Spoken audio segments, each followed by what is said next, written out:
Time to get real with real estate and Justice Smith riding solo today. Let the fun begin. All right, so you are going to teach me about the pros and cons of building an addition versus moving. Inform me. Well, let's talk about the good, the bad, the ugly. All right. A few weeks ago, I don't know if we still have the graph, we talked about some of the factors that affect value. Okay, so location primarily, there it is. Location is the primary determining factor of what a house is worth. Location, you've heard that before. Size next, and then all the amenities that a house has. That actually makes up the smallest portion. You can't change where your house sits, even if you are where you are. Yeah. Size you can change. You can build an addition, so let's talk about that. The good. Okay. The good, you can build what you want. If it's maybe that's the main reason that people want to build an addition is because they like where they are, and they can't change that location, so they want to build onto their house. They want to change it, and so you can decide what to build and how to do it. The bad though is that the costs.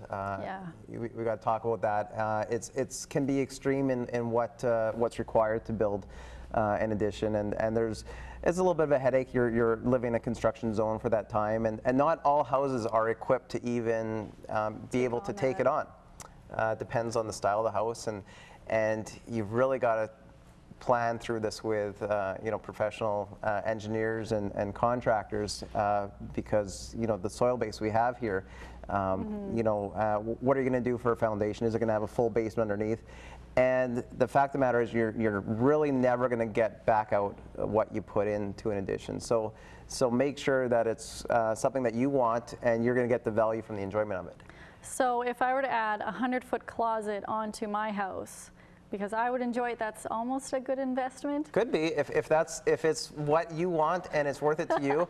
I don't know that you're necessarily going to get the value out, because you can simply overbuild for an area. If you build on this monstrous addition, it could really be out of place in your neighborhood, so the neighborhood has to bear it. Just quickly, the ugly. We've talked about Regina soil before, and how we have this differential movement. The clay soil, it expands when it's wet, it pushes. I've been in a lot of houses. I didn't bring any pictures of those because I'd probably get sued if I did, but you can see additions pull away from houses in some instances, and so you got to build them on piles. You got to make sure that they're not moving, and that if you're spending that money, that it's money well spent. Perfect. So if people want more information, how can they contact you? Propertypartnersrealty.ca is probably the easiest way. Awesome. See you next Friday. All right, thanks.